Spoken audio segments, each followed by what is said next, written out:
Welcome to another edition of Success Talk. This is Dr. Herbert Harris, and we have an incredible guest tonight.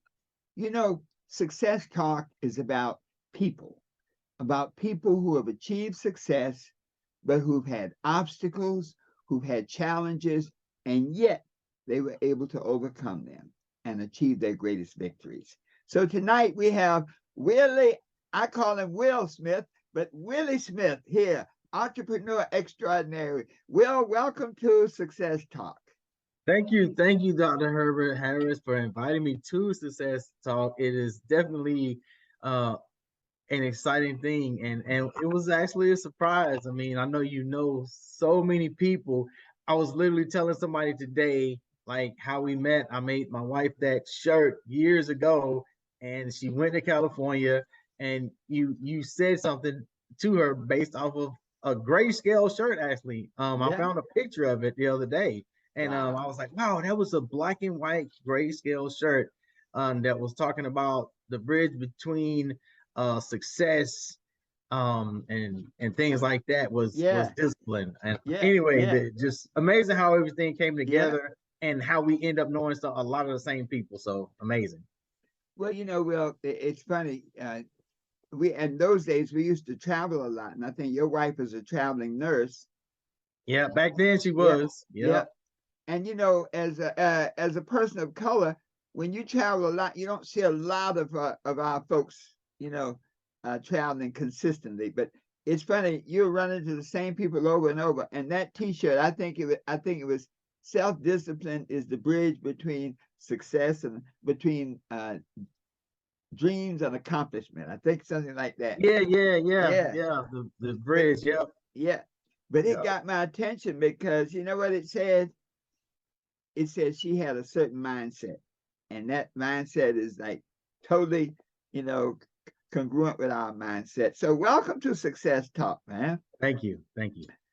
Will, I always like to just sort of start with a little background, where you're from, your early life, your family life. Where, give us a little background on how Will Smith got started. Whew. Well, I've been a serialpreneur for quite some time now. Mhm. But as far as my background, I was born in Anderson, South Carolina. Anderson, South Carolina is in the upstate, not far from Clemson. So for people who don't know, most people have heard of Clemson Tigers. Mm-hmm. Um, it is also the home of two major high schools, Westside High School and Hannah High School.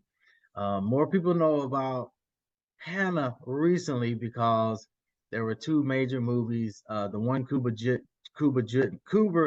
Gooding Jr. tongue twister did with Mm-hmm. was called Radio, and Okay. the guy Robert Kennedy actually grew up in Anderson, South Carolina, went to Hannah High School, but big shout outs to West Side.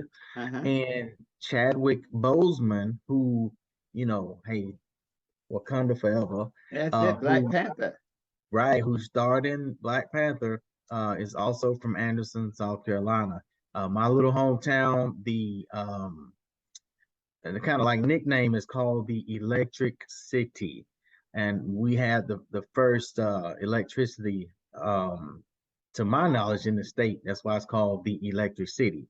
So I grew up on the west side of Anderson, and I've got a brother that is an engineer. Shouts out to GSA Engineering, GSA, Good Sense Automation, and he does robotics and things like that with major companies. Mm-hmm. Um, but my background, I also ended up going into the military. I have a background in communications in the military, reserves, and then I went active duty and became an aviation technician. I worked on pretty much any of the helicopter radios in the Chinooks and Blackhawks and Apache helicopters and things like that. And I worked on the control heads. And when I went to Korea, 감사합니다. 안녕하세요. Okay. Yes, I did drink a little bit of the soju and the jungle juice while I was over there. But in Korea, I was able to cross train with the radar shop, and I learned how to repair night vision goggles. That was pretty interesting.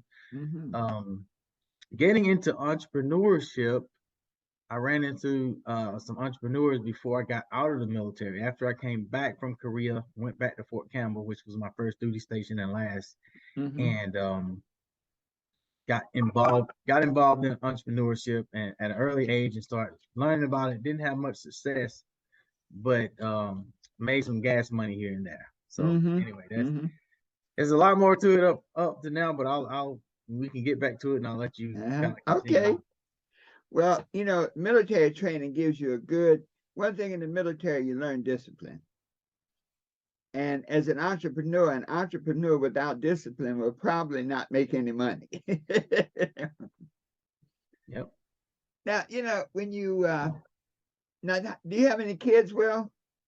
Yes, I have three that are 16, 13, and 11, two Mm-hmm. boys and a girl.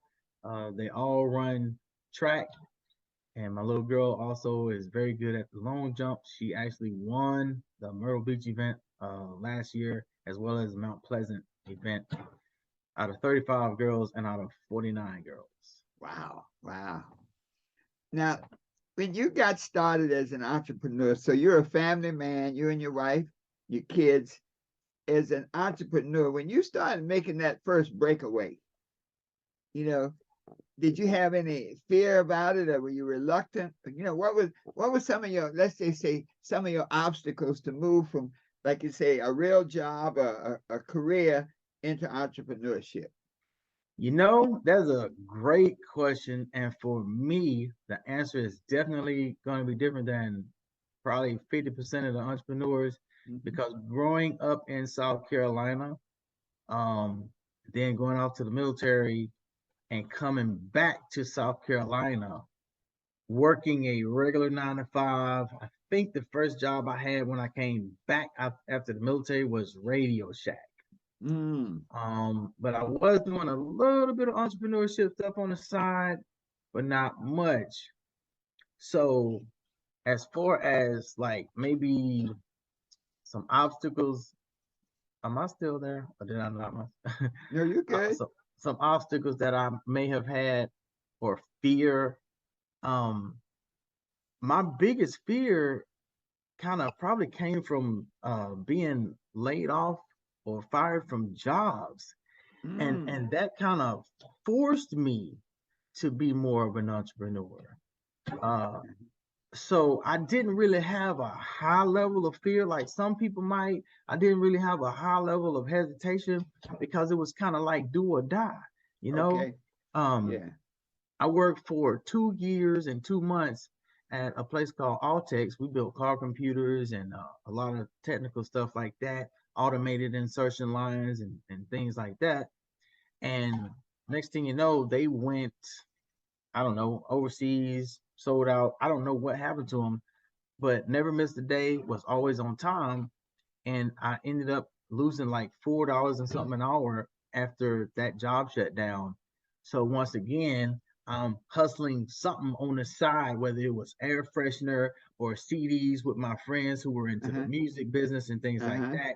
Yeah. So I had kind of gradually been groomed into entrepreneurship. So my Mm-hmm. fear level was actually kind of low, I would Was have to kind of say. low. Well, it's like the ego gets pushed out of the nest. You know? Right, right. Yeah, yeah. See, Mm, and I think the military background, that kind of discipline and confidence really help. But you know, uh, Will, that happens to a lot of people, man. And thank goodness it happened when you were relatively young. I have friends that worked at major companies for 28 years.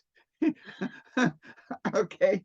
And, they offered him one of those buyouts, but I guess he was thinking, I know what he was thinking. He was like, I've been here 28 years. That buyout is for new people, like I'm vested.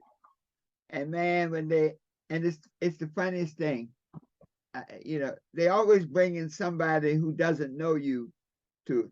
Reverend Ike never fired people. He used to say, I'm going to give you an opportunity for greatness elsewhere. Okay. Yeah. So, it's always they bring in somebody who doesn't know you, so you don't even have that feeling of, well, man, you know right. me. I've been here every day. I was your number one employee, but they bring in a person who all you are is a number on a sheet of paper, And after 28 years, they gave him 3 years severance pay and a good luck, Charlie. That's sad. That's Yeah, heart-wrenching. yeah. See, so uh, you know, for the getting it, having it happen young is kind of a blessing because you still have some flexibility. Mhm. Now, was your family supportive when you decided to jump on this entrepreneur trip? Hmm. Let's see. I would have to go individual Hmm. wise. Hmm. When I first got into entrepreneurship, I had an aunt that was pretty supportive. That was doing some other like networking and things. Um, there was a time that, matter of fact, when my pay went down, I Hmm. started selling the air freshener. It was like a Hmm. spray you spray in people's car, Hmm. and what my mom was supportive with that because I the income went backwards, and I'm at Hmm. this point where, hey, I know I got something where I can make some money, but now the money is so tight, I don't Hmm. have the investment to go get it, but I Yeah. know that I can do this. Uh-huh. So I talked to this guy in Atlanta. And he was like, "Hey, I'll tell you what, you bring me $300 cash, and I'll get you started." So I was like, "Mom, look, let me borrow you $300. I'm going to pay you $350 back at the end of the month in 30 days." So came over to mom's house, she gave me $300 cash, boom, zipped to Atlanta, met this guy at the Jimmy Carter exit 99. Never forget, this was like 20 years ago. Uh-huh. Um, yeah, might have been like 21 years ago by now. Uh-huh. Got the product from him. I was excited. I got this big old bag of 100 bottles. They was in glass. Uh-huh.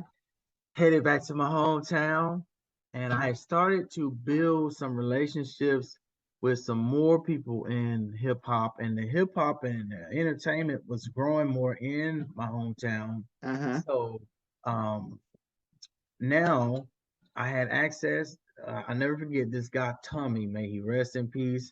Um, some of these young wannabe thugs ended up murdering the guy, but Uh-huh. he was building like a little empire. He had a Shirt Kings here, a Shirt Kings in Atlanta, a Shirt Kings. He was building his franchises up, but he allowed me to come and solicit his patrons in the parking lot at his store, and Uh-huh. I was doing well. For Uh-huh. one, it was a great product, and that's something about me. I never ever push a terrible or a bad product on anybody just to make money. So my mom supported me with that venture. My wife has definitely been supportive. Uh, and I've been in travel. I was with a travel company for 6 years, and unfortunately, they went uh, the South. whole travel company didn't go under, Uh-huh. but the driving force for their major customers uh, fell apart, and they're still going, but I'm not a part of it currently. But my wife was very supportive, very, very Uh-huh. supportive. My wife and I Yeah. also Turo out uh, two premium convertible vehicles. So she's been very supportive with that and helping me make sure that things go strong with the vehicles that we have on Turo. But it's just two of them, and I like to see people have fun and come to Myrtle Beach and, oh, I never seen a car like this before. And, Uh-huh. you know, I just like to, you know, help people out like that and help Yeah. them have an enjoyable time. But my mom's been supportive. My brother, he bought me a 9-inch tablet Uh-huh. several years back. Yeah. So I would say I've had some Yeah. support family. Yeah. Well, and I tell you, Will, that's critical. That's excellent because so many times when an entrepreneur starts, especially when the money's funny, you know, uh, many times your family are the ones you expect to support you, and they don't. They can be very critical. So that was a blessing for you, man, and I can Right, hear it. right. Yeah, that's I And take my hat off to them. Yeah. and sometimes I think that people get into entrepreneurship and they think that their family's supposed to be there for them every day, and it's Mm, not like that. okay. Because I, I've done ventures where my family was not on like a monthly subscription or Uh-huh. something like that, but I learned to look at it as a whole, like umbrella effect. Like, did my family support me at all? Yeah. Not like some people get involved in things and, like, network marketing is you're very familiar with it. And a lot of people get involved with network marketing or multi-level or whatever, and they look for their friends or so-called friends and family to be there on subscription, and it just doesn't happen. But you have to look at the support that they did give you, Yes. even if it was a valid objection, not Mm-hmm. not some not some sketched out, oh, I'm skeptical, not some cynical objection, but a valid objection. You have to look at that as support, Mm-hmm. because it could have been something like, you, things you don't want to hear. Because Yeah. let's face it, sometimes there's crooks out there, and Mm, that person that's your friend or family might say, "Hey, you're doing business with Joe, whatever, whatever. Don't you know he got locked up for tax evasion or whatever? yeah. Can you really trust him?" So things like that. That's a support in a different way. Maybe Yeah. maybe you find that out in the beginning, and it's something that you have to evaluate a little bit more to say, you know what, Yeah. uh, maybe I Mm, should go this route. right. Right. Right. It's all kinds of support out there. Yeah. But that's a good point because so many times I think our expectations of our family might be really overestimated. Right, right. The Yeah. expectation is, it's kind of Yeah. like you expect them to make you succeed. Okay. Yeah. And they're just part of the program. It's like, hey, you got to fly. We'll throw some stuff over there, but you got to take off. Yeah. Right, right. Yeah. That's beautiful. Now, the when you got started like that, so you have your family, the kids, and whatnot. Did distractions was distraction an issue? As an entrepreneur, the problem with owning your own business is it requires almost all of your time. It's like when you're working for yourself, it's like I'm not going to give myself a day off. I'm gonna work, as much as I can. Did you have distractions, and how did you handle them? Gosh, right now, Dr. Herbert, a big distraction is the cell phone that you absolutely must have to run a business. Hmm. And then you have social media, and like, I'm involved in two networking groups. We meet on Tuesday and Thursday morning, Tuesday and Wednesday morning, and so they're on social media. So people are posting. You got things going off, and then we end up with the little group chats and things like that, and people in the chat, and it's going off, and you got to look at your phone because you want to know, hey, did a customer just text me or page me, or did I Hmm. get just miss a call? So that can be a distraction in this modern day, and it definitely has been a distraction for me. And I have to kind of learn how to balance and be real quick about it, um, to avoid those type of distractions. And then, I don't want to call my children a distraction, but it's there's something that takes time. Yeah. Takes time from actually building uh, a business. Like, currently, my newest venture is a moving company, Made Hmm. Moves 007, Made Moves 007.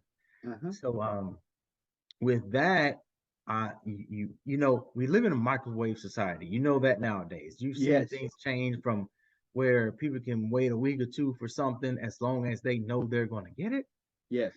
to now it's like, can you do it tomorrow?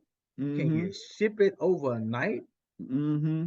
So the microwave society, it puts more strain on us because, okay, I got to take care of my children over here, but at the same time, if a customer is paging me, you got to get back right back to the customer so you can say, hey, I'm available Yeah. tomorrow or Yeah. I'm available in 72 hours.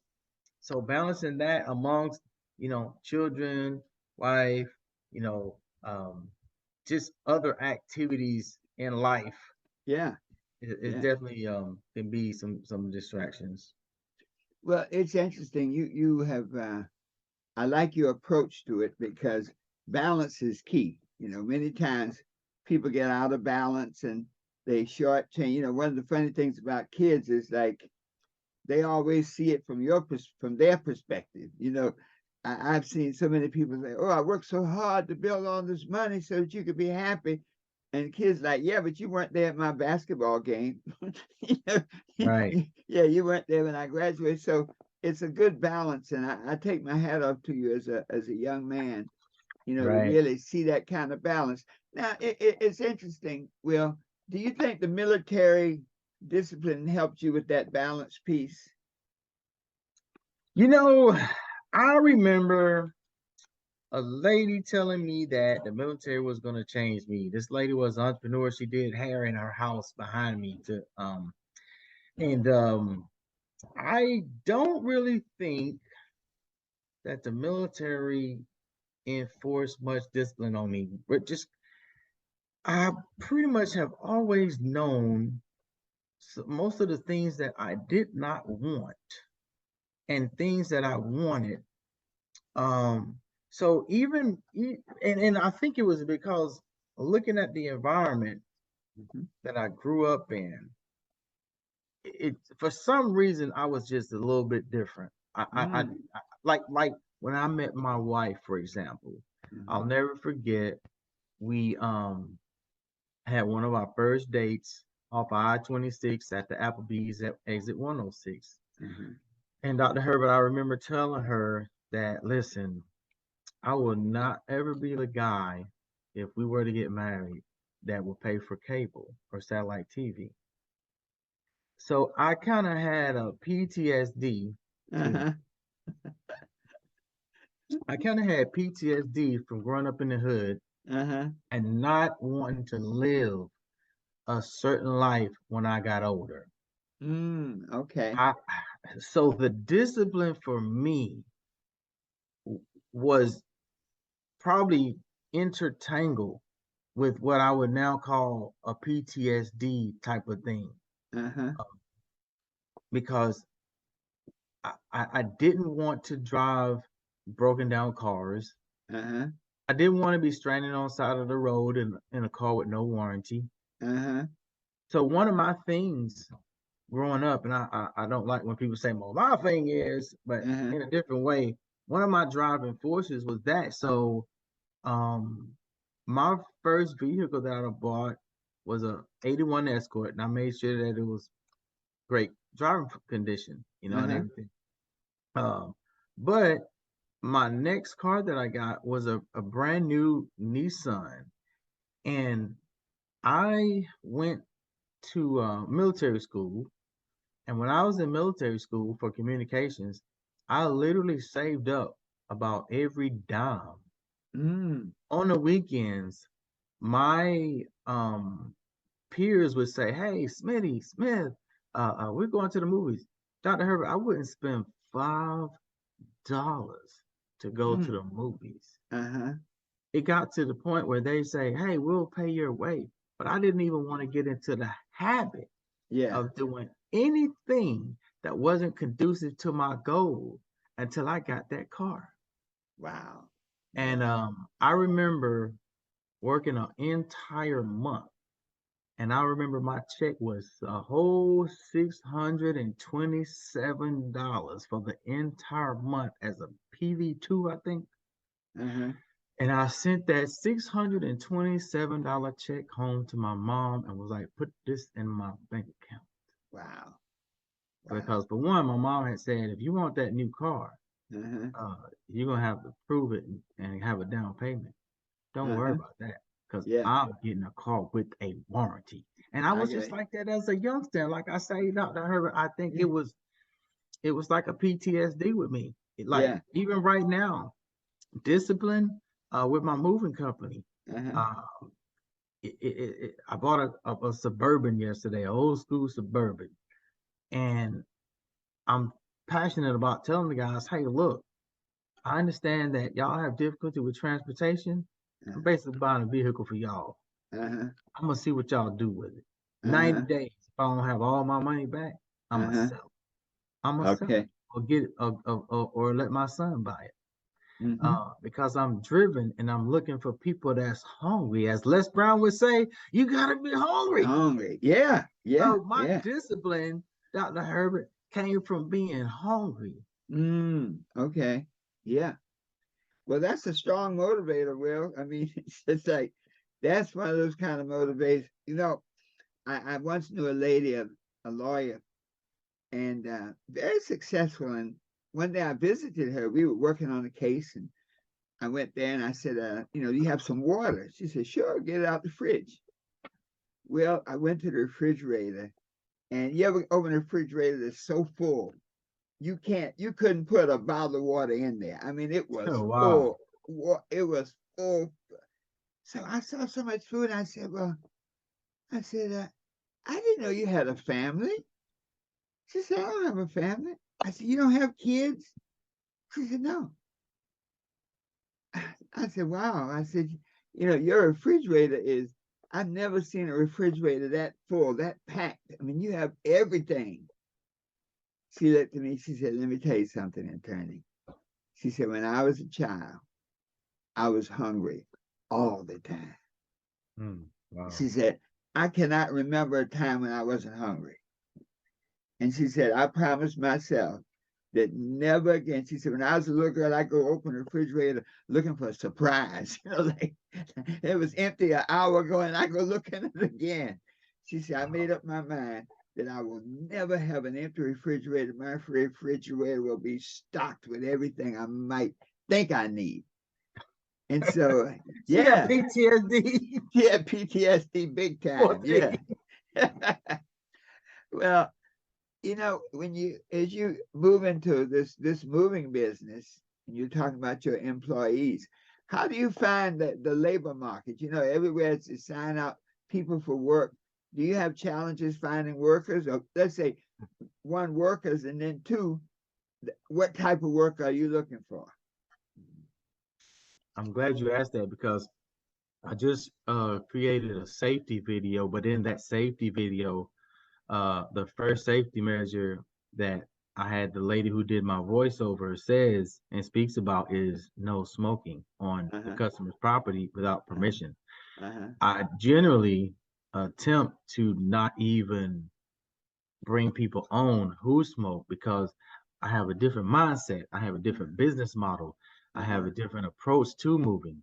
Our motto is from the pod to the penthouse. So we do small moves as well as large moves. But then we have a mission. And the mission of our made moves is to first give people a peace of mind, Mm. make them happy, make them smile with confidence, the Uh-huh. confidence for them to bring us their reviews, referrals, and repeat business. Uh-huh. So, uh, living by that, I'm looking for a specific type of individual to work with. Now, how do I go about finding those individuals? Uh-huh. One of the things that I do, which once again is very challenging, but I guess I can tell one of my secrets is that, Uh-huh. and it's actually a major secret for me that has worked. So I've got networking meetings on Tuesday and Wednesday mornings. Uh-huh. And if I don't have a move booked, a doctor's appointment, or something with the family, I will turn on the Uber or Lyft app. And that's a whole nother story on how I got back to doing Uber and Lyft because I actually did Uber and Lyft like Thursday, Friday, Saturday, Sunday back in 2014, Uh-huh. 2015, Uh-huh. 2014, 15. I did it like consistently Thursday, Friday, Saturday, Sunday, but they were paying a whole lot more. Uh-huh. So now uh the spirit had kind of just told me, hey, turn your Uber and Lyft back apps on and go recruit for your moving company. So Okay. I'll do that. And what I'll do when I'm driving people around in the mornings, usually when I get out of my morning meeting at 9 or 8:45, within 5-10 minutes, I got somebody and I'm taking them to work. Now, I might ask them, um, do you work there every day? Some people say, oh gosh, I'm only getting like 4 days a week. Hey, what do you do on your day off? And I constantly do that and repeat it.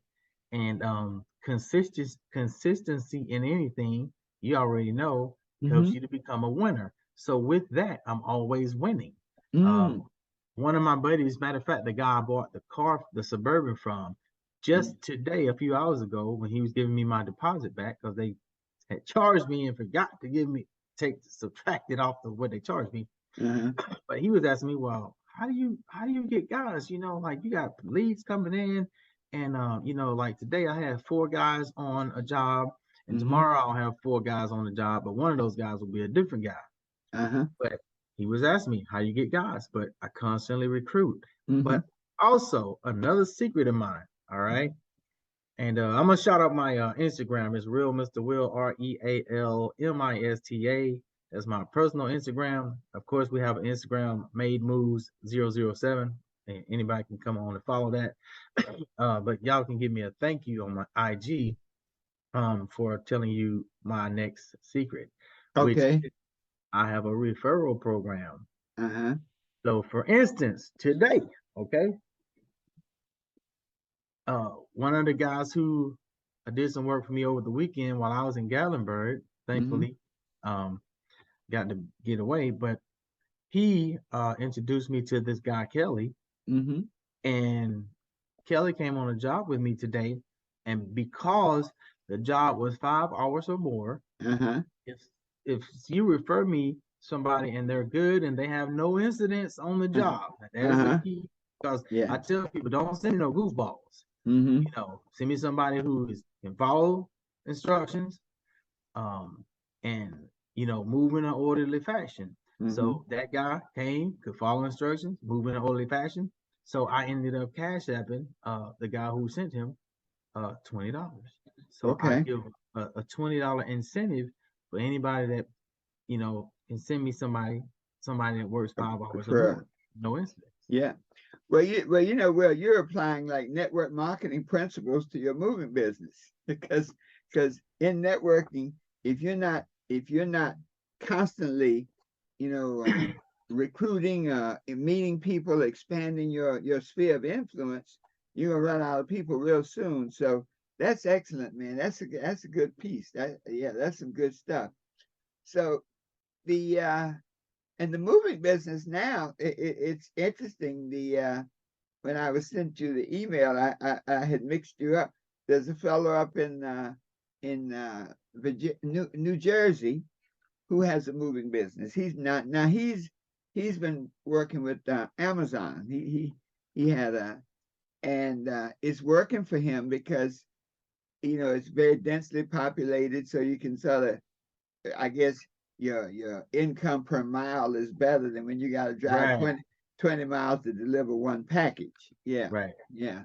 So this evidently is really going to be well, number one, you need quality movers, people you can trust, and people who are professional.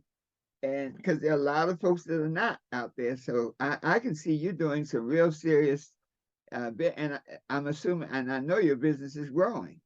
Yeah, it's grown. I mean, Yeah. I was able to purchase a Suburban yesterday, and it's not brand new, but it runs, Well, and you know what my friends say, it's new for you. yeah, yeah, yeah. Now, what's your website again?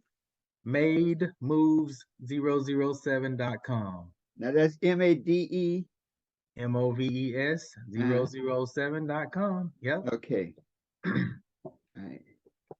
And your Instagram is what now? It is REAL. I'm gonna give you my personal one too. Okay. Um, MISTA Will. Okay. So my Instagram is no spaces, no underscores.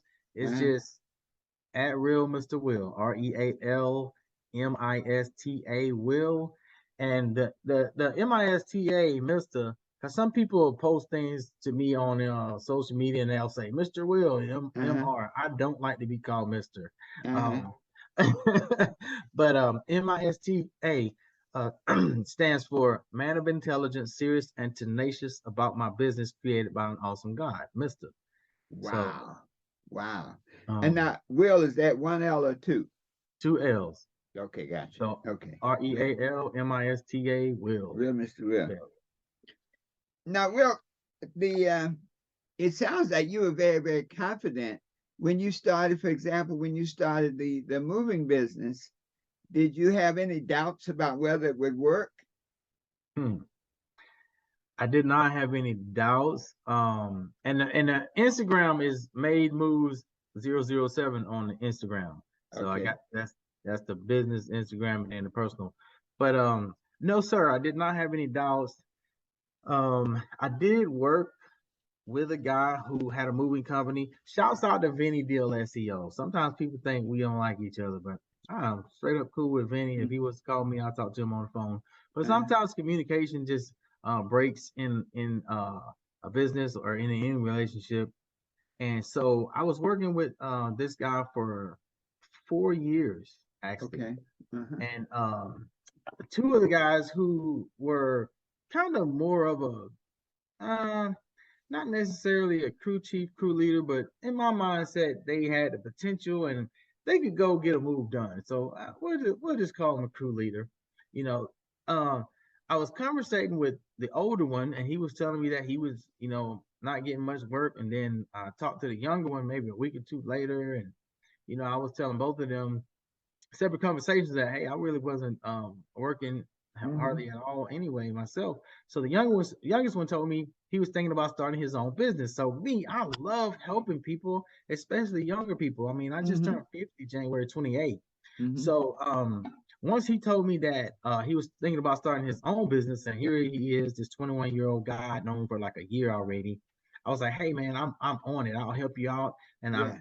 I came up with the name Made Moves 007, and Uh-huh. he came up with about 10 or so names, but he never went out and got his EIN and LLC and, tried to do a website or anything. So after a month, I had been telling my wife, she was kind of following the story. And so she goes, you should have been to start your own business by now. Mm-hmm. She comes over, gets my EIN number, gets my LLC, and gets my credit card. Yeah. Yeah. And so anyway, um, I went ahead and did that. But now rewind. Uh-huh. Remember, we had bad communication with the owner of the last company. So I had a real estate agent lady call me to set up a move. And then I had another guy call me to set up a move. So I'm trying to reach out to the owner of the company that I had been working for. Mm-hmm. And we didn't have communication. So those moves ended up getting booked. So I ended up doing my first two moves on November 15th of Okay. 2021, but I didn't get my actual business set up until November 29th. Okay. And so it was easier for me to go into it because my thought process was, wow, I know we did a great job. Um, and I know that people are going to start to refer us. And sure enough, I mean, I started doing jobs in Calabash, North Carolina, just like boom, boom, boom, Yeah. boom, boom, all in that Calabash area, Sunset Beach, North Carolina, and so forth. Now, when I was up in Wilmington and I came and saw you at your studio, Mm-hmm.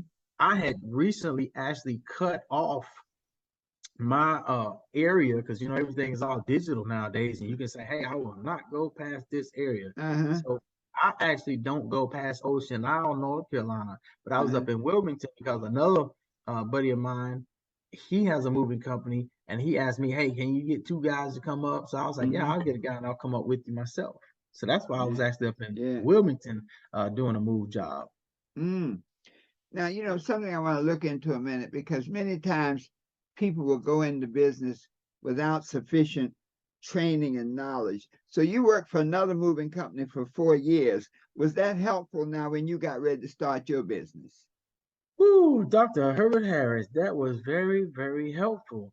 And a lot of times, like I say, people don't. they don't comprehend or process, or maybe they don't even know about some type of mentorship. Hmm. There's a saying, and I'll relate it to my military people. It's better to get the knowledge from the commander or the lieutenant who's been through the minefield, Uh-huh. instead of trying to walk through the minefield without the proper map, because it's too late to try to walk through the minefield after you done got your uh it's too late to get the mentorship after you done got your legs blown off. Got you. Got you. Yeah. And a lot of people go in business because they have an idea and they have the money. I've seen that a lot, Dr. Herbert, in um at Myrtle Beach, Uh-huh. because people come down here from up north. Maybe they sold their home, especially before the market went crazy. Maybe they Uh-huh. sold their home for $1 million. They come down here, they could get a house that had more space, more land, which ain't much, but Uh-huh. for 200,000, they're like kid in a candy store. They Uh-huh. got 3, 4, 500,000 left over. They're like, shoot, Uh-huh. they will start a business. Yeah, Hmm. house paid for. Yeah. Or either the monthly mortgage was so cheap because they put so much down. And I've seen people just crash and burn because they wanted to open up a dollar store or whatever and had zero, you know, mentorship and knowledge about what they were going to do, Got you. how to Got run it. you. Yeah. So to our young people and to our older people, it is a if you want to go into a business, it's a great asset to spend time with somebody, working in that area, to learn, practice, and master the skills for that business before you go jump out on your own. One of my South Carolina buddies, I don't know if you've ever met Van Woods. Uh, you've heard of Sylvia's restaurant in New York. Um, I kind of think I have, but faintly, Well, faintly. Sylvia is the number one soul food restaurant, has been for years. Now, there are a lot of new ones now, but Sylvia was like the cornerstone of soul food in Harlem. And his mother was from, I think, Lake City, South Carolina. Okay. And she came to New York I guess, in the 40s, and worked in somebody else's restaurant and worked there many years as the cook, but she learned the entire restaurant business. And when the old man decided to retire, she was such a valuable employee, he offered the business to her.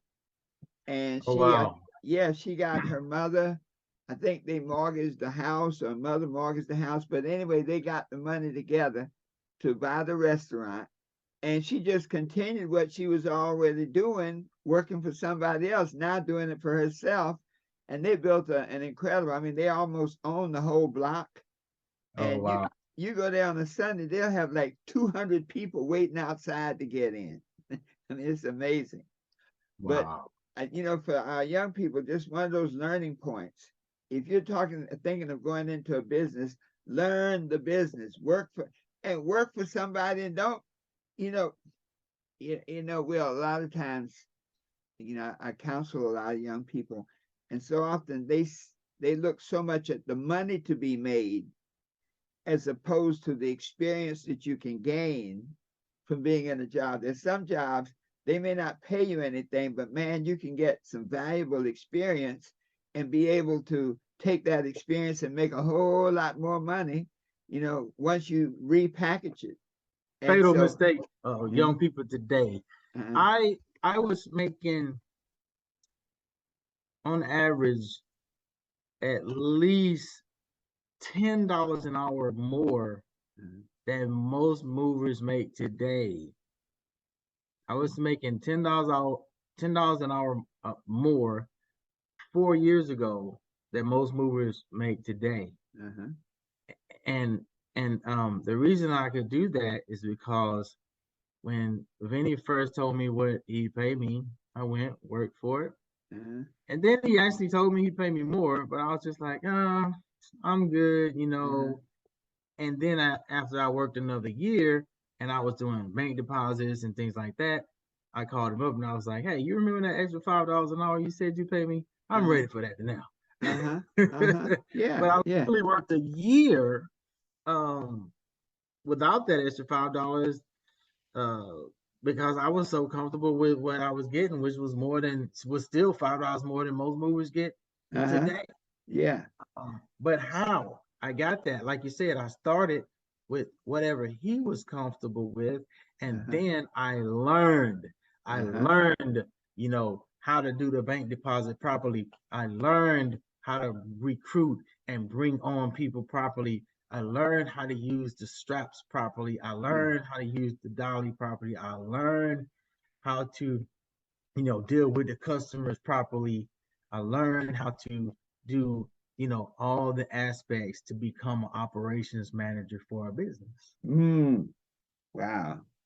And that's so valuable, man. When people listen to this, I want them to really pay attention to that because that is one of those foundational things that will greatly increase your odds for success.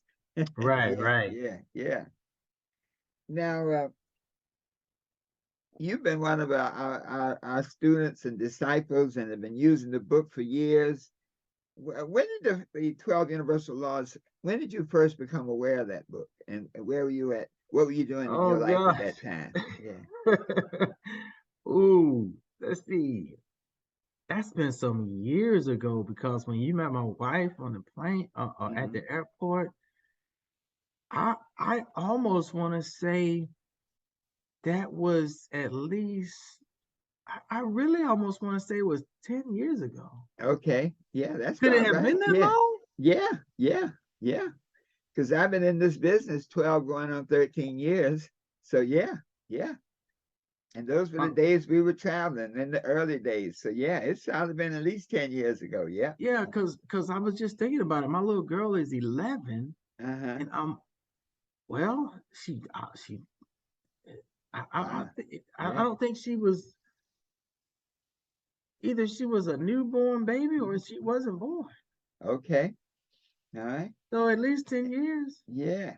So now at that time, when the book came into your life, what were you doing at that time and how did you use it? Oh gosh, I think I was working with some online um um like online marketing stuff like Facebook Live before Facebook Live. I had a Hmm. product Come F5. It will allow you to go live on Facebook before Facebook Live. I mean, I if did that that company could too. have Yeah. if that company Yeah. could have stayed around, oh my gosh. Well, Look, it came out of a company. What was the first company to be? hello ComFI. Hello world. World. Man, well, that's so man, when I saw that, I thought that we had hurt pay dirt. Man, I was like, we're gonna be at the front of the line. This is it. This is it. But the funny thing with the Hello World, I think we were ahead of the technology. you know? Sometimes you can be too far ahead of the game. Yeah, yeah, yeah. We were doing the videos online, but everybody had dial up. And so it did not work that well with dial up. When you have Yeah, high I speed, mean, yeah, we were that was that was literally like see, my battery here about to die. That was literally like uh finding the aliens at Area 51 for some people. yeah, You yeah, know, yeah, I mean, I mean, the stuff that we were doing yeah, with yeah. that product, Was amazing. people are doing now. Yeah, yeah. We were just 13 years later. late. Yeah, we were just too far ahead. We were too far ahead of the technology. Yeah, yeah. Yeah. But Will, the friends that I made in that industry, we still friends today because all of us had a certain kind of, certain attitude about And it. mindset. Yeah, yeah, yeah, yeah. So Yeah. so good, man. I'm glad you did that. So you began to use the book. Now, was there any section that really, jumped out for you?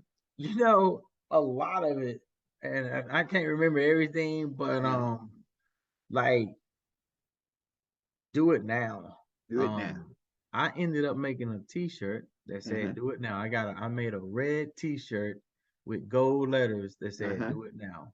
Wow. Yeah. Yeah. Yeah, do it now because we wait or either we don't make that Uh-huh. first step, and Uh-huh. making that first step Uh-huh. It's how you start to initiate your momentum. But Dr. Harris, we're not taught to build momentum in things.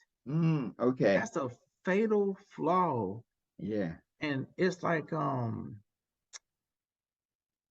gosh, I can't think of his name right now, but the guy always says your circle of knowledge. Uh-huh.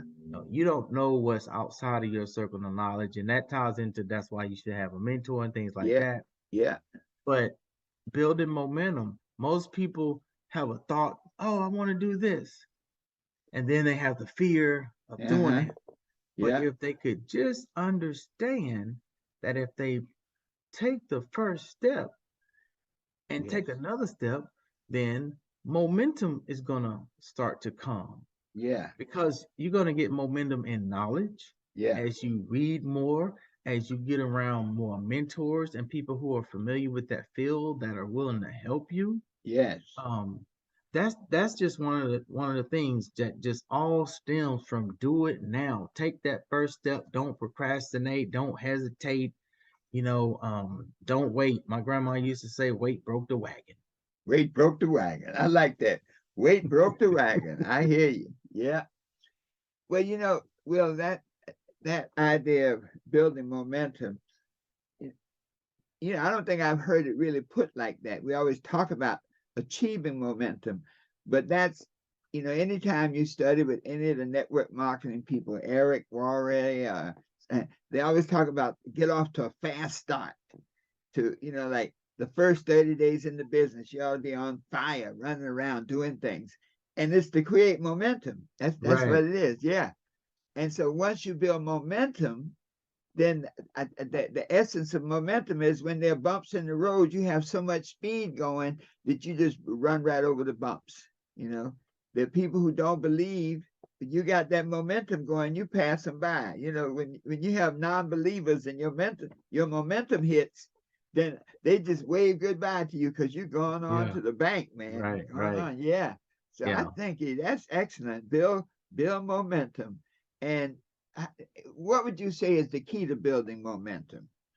Consistency. Consistency. Consistency. It's just like with my moving company. If I didn't continue to recruit, Uh-huh. um I would only have maybe one or two consistent guys to work with me. Right. But I keep my potential work thread filled with at least 16 to 20 people who Yeah. can work with me. But I do that because I'm able to do that because I'm consistently talking to people. I went and filled up my new truck today at the gas Uh, station, and uh-huh. I saw a guy dealing with the sodas on the outside thing, and I'm like, "Hey man, how you doing? I'm Will, May Move 007. What Uh-huh. what are you up to? What is, is this like a storage area or something? Uh-huh. Because I never really saw that." But he explained to me, "Hey, because our store is so small, we keep the sodas outside, Uh-huh. and then we bring them inside as we get low, and Uh-huh. instead of just depending on the truck all the time, right?" Yeah. But I planted a seed with him. Even, hey, here's my card. Uh-huh. We're looking for some sharp people who might want to work part time. Just consistently planting the seeds. But Uh-huh. that's biblical too, though. Yes. Planting seeds is a biblical thing. Seed time to harvest time. That's Um, but right. what but something else that stuck out in the book was building short-term, mid-term, and long-term goals. And I think you Oh, ended up yes. wording it a little different because Yeah. your short-term goal, it said immediate. Uh-huh. Yeah. Immediate, building immediate goals. And I Uh-huh. never really had heard it like that Uh-huh. until I got a hold of the book, Uh-huh. and it was like immediate goals. Uh-huh. Everybody I had already dealt with in the past said, short term, mid term, medium goals, but Uh-huh. you chopped it up a little different in that. Uh-huh. That's pretty powerful because you say immediate. That's like get your butt on the pot right now and make something happen, Make something happen. or get off Wow. the pot. Know what I'm Get off the saying? pot. Yeah. Wow, man. Thank you, man. I appreciate that. you know, that's been a driving force, man. Yeah, yeah. Well, let's see where we're winding down a little bit. I have a couple of questions. When you look back on where you are right now in your life, you know, what advice would you give your younger self, that self before you joined the military? Yeah. Ooh. You What know, advice? Mhm. the biggest piece of advice I could give myself from a financial perspective that would have literally made me a early multi-millionaire Uh-huh. is to go outside of your current sphere of influence with your ideas. Okay. Let me Okay. say it again. Uh-huh. Go outside Uh-huh. of your current sphere of influence with your ideas. Yes. If you know Joe and Mary them, and Joe and Mary them are in here, and Mike and Kim and Susie and Joe and you know Anthony and Yes. all the people that you know in here, Yes. go outside that Yeah. circle with your ideas. You still want to bring your ideas to all those people in here, Yes. all those people you grew up on the block with, your Yes. school peers, but go outside. And I'll give you an example, and anybody who knows anything about MySpace Uh-huh. will definitely be able to relate to this. Yes. Okay. So I have a technical background. And when I got out of the military, I ended up moving to Nashville, Tennessee for a while. Then I moved back to my hometown, and I always want to educate myself. So I started going to college again. You know, now I'm probably 20, I don't know, between 27, 28, whatever years of Uh-huh. age. Yeah. I'm back in college and I'm taking CPT, the computer technology course, right? So Uh-huh. one day after class, I asked my teacher, Miss Susan Skineski, I said, Miss Skineski, is there a way that you could put like music on the internet and people could like download it and things like that? And she was like, yeah, but it'll cost a lot of money. But I had been taught at the time, don't ever worry about the money. Just Right. take your vision and write it down Mm. and push forward with it. So you know, there was no MySpace, there was no social media, nothing like that back then. And so what I did was I ended up working as like the computer guy at the Boys and Girls Club Uh-huh. and another part, the housing Uh-huh. authority, and then I switched back and forth throughout the week, one side of town to the other. But their computer system needed to be upgraded at um, one of the facilities. So I brought in a guy who was like a solo guy, and he fixed up the computer systems. Well, that was a good gig for him. You know, Mm-hmm. he made a good bit of money, you know, and it was basically for the city. Mm-hmm. So I went to him with my idea Mm-hmm. and talked to him, and he got my website built. Okay. So here's the crucial thing. We was doing music online before MySpace. Wow. I cannot stress enough that you should go outside of your sphere of influence because here's what happened. The people in my sphere of influence, yeah, they was on the site, Mm-hmm. but they wasn't doing anything. They Right. wasn't promoting it. They just thought, Dr. Harris, 11 months later, MySpace launched. Wow. A few years later, MySpace sold for $580 million. Wow. I Yeah. learned to take Yes. my ass outside of my sphere of influence But I'm on any idea that I have. I'm yes. not just showing my mama and my brother and my cousin and them. I'm gonna go down the street and show Joe and Mike and Mary and Sue and Tyler and Tim and them. I'm showing all of them. Well, you know what? Well, I have heard many powerful ideas, but that is one that is truly unique. And I've done interviews. Like I said, I've in Success Talk, we've interviewed about 70 people. Wow.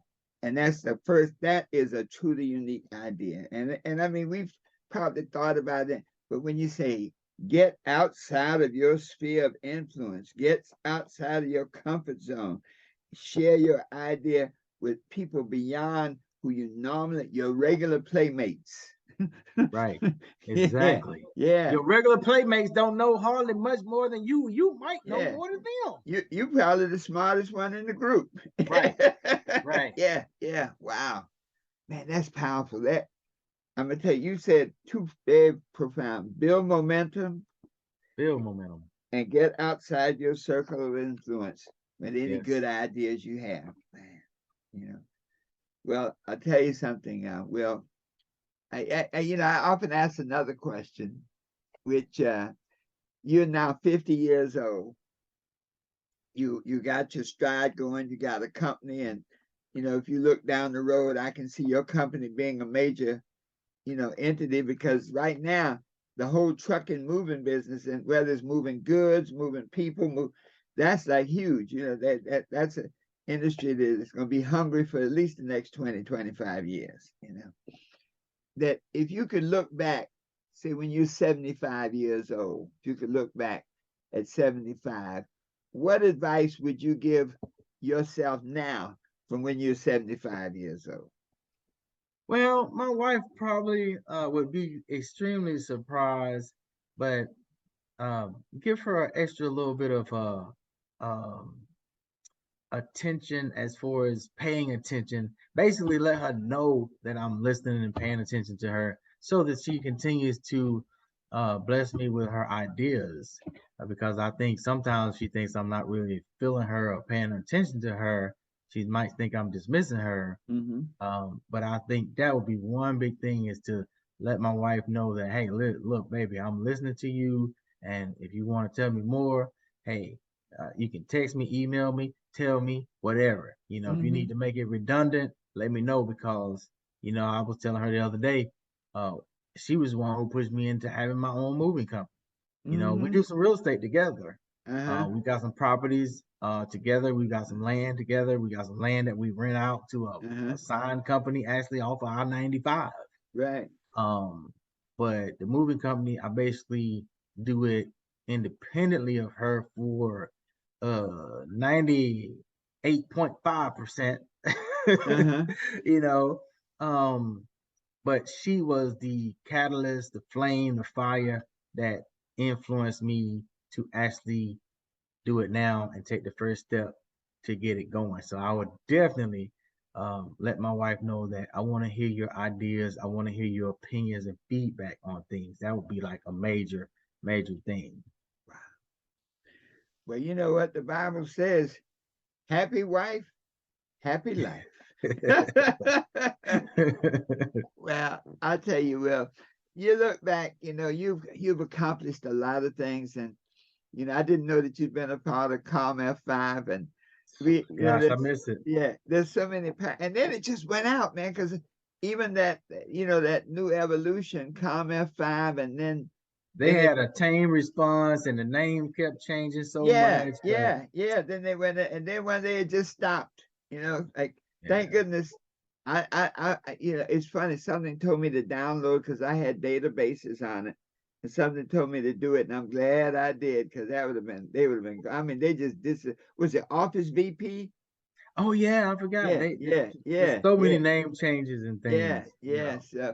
So for our listeners, when a company goes through name changes, download your stuff, because that might not be a good thing. Buyer beware. Yeah, buyer beware. So, well, two questions. One, when you look at your life now, what do you think is your most, yeah, you might say your greatest accomplishment to date? Marrying the right woman. I always tell the guys that I work with and that work with me, some of them are struggling financially, and I'm like, look, I got 3 children. We got multiple vehicles. We got premium vehicles. I mean, we got his and hers drop tops. Mm-hmm. Uh, 2 homes in Myrtle Beach. Mm-hmm.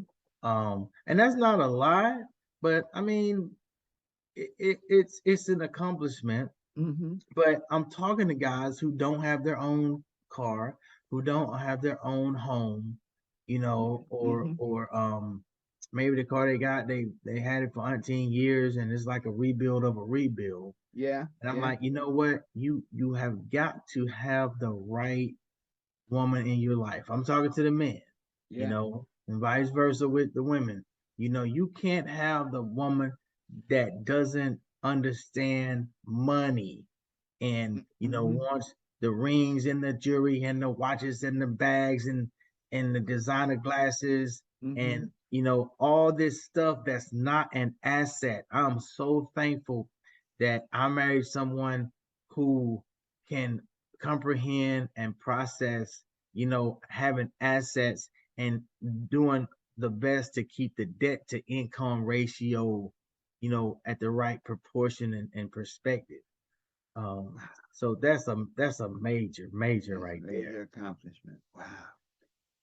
Well, just, having met your wife and then just getting to know you better, you said something there that, and I'll take my hat off to your wife, because I've seen situations where you have a person, like you were saying, with the budgeting, with the finances, but whatever that basic understanding is, that maybe it's respect, maybe it's a way, a framework in which to deal with. In other words, all the assets that you have, she has great assets, you have great assets. But if there's not that very basic framework of, like, I'm sure that she's excited when you come in the room. Okay. Sometimes I think I might have to ask her. Yeah. But I'm sure just listening to you, you're excited when she comes in the room. Yeah, yeah. I don't think I could just go out and choose somebody else. If Uh-huh. if I'm honest and transparent with myself, Uh-huh. I say, you know what, I choose my wife all over again. Yeah. Yeah.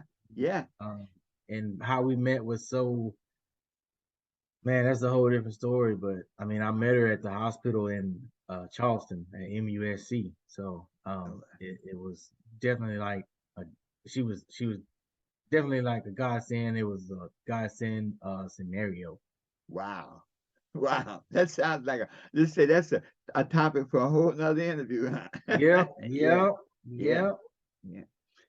But that, what you're saying there, and to our listeners, so often people don't have that basic communication platform where everything else, it's like that bridge again. We started, it's like her assets and your assets and strengths, and they are only able to complement when they can cross this bridge of understanding and respect in a very meaningful way. And it clearly you all have achieved that. So Working that on it. It's a struggle. It's a challenge. I would tell yeah. anybody that's married to get marriage counseling.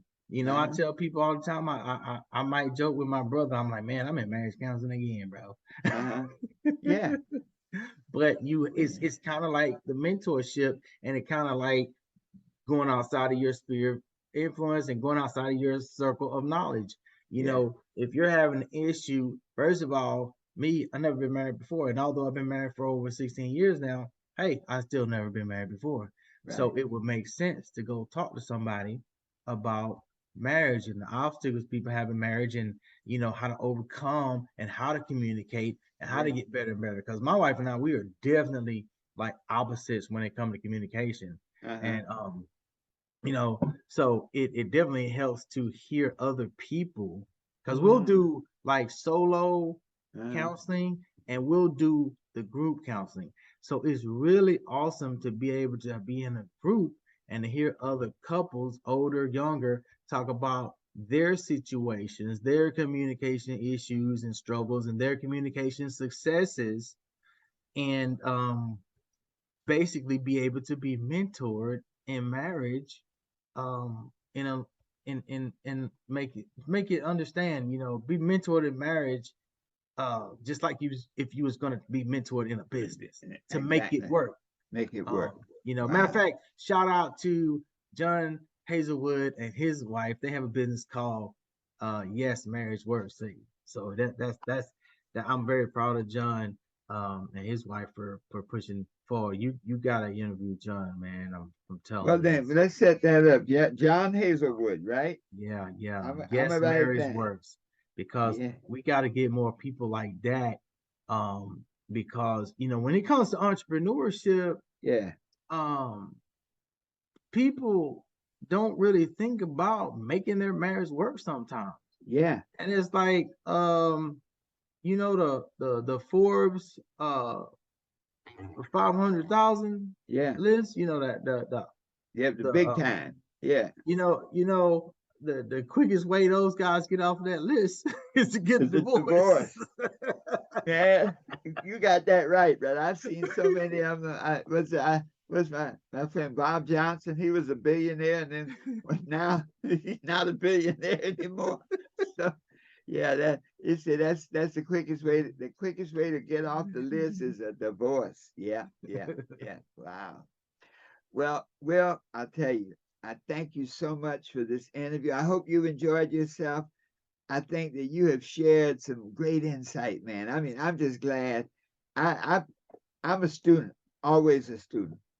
And what you said about momentum and getting out of your circle, those are like diamonds. Those are diamonds. And anybody who's building a business, momentum means that you got to keep that energy flowing and going so that it can grow.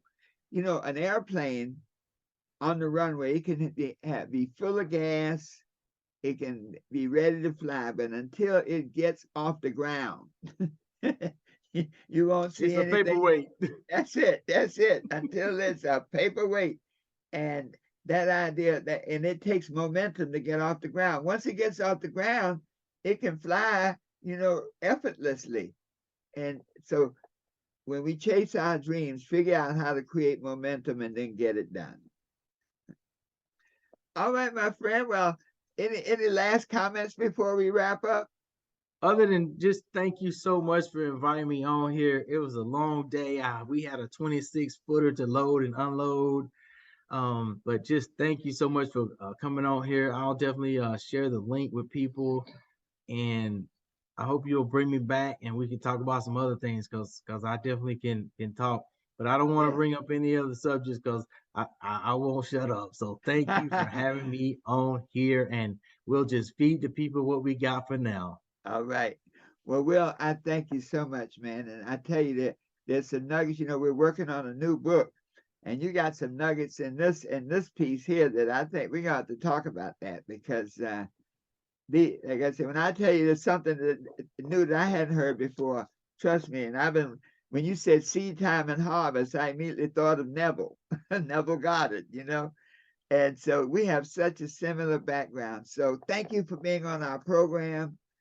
To our listeners, this is one of those programs that I think you're gonna want to listen to time and time again, especially couples, especially young people who are starting out, especially entrepreneurs in waiting. It's like entrepreneurs who have not yet, taken off and not yet made that jump.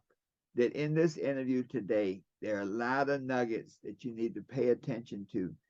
Um, Will said something powerful. It's like if you can learn from me, learn from Will, some of those nuggets of life, it can keep you from falling in a hole or hitting a wall. So thank you so much, Will. Our audience appreciates it. And for those of you who are great followers of Success Talks, thank you so much for being with us. We enjoyed you today. We appreciate your presence. And with messages like this, you know that you can be anything you want to be, do anything you want to do, and have anything you desire, always knowing that the best is yet to come. Indeed. And so it is.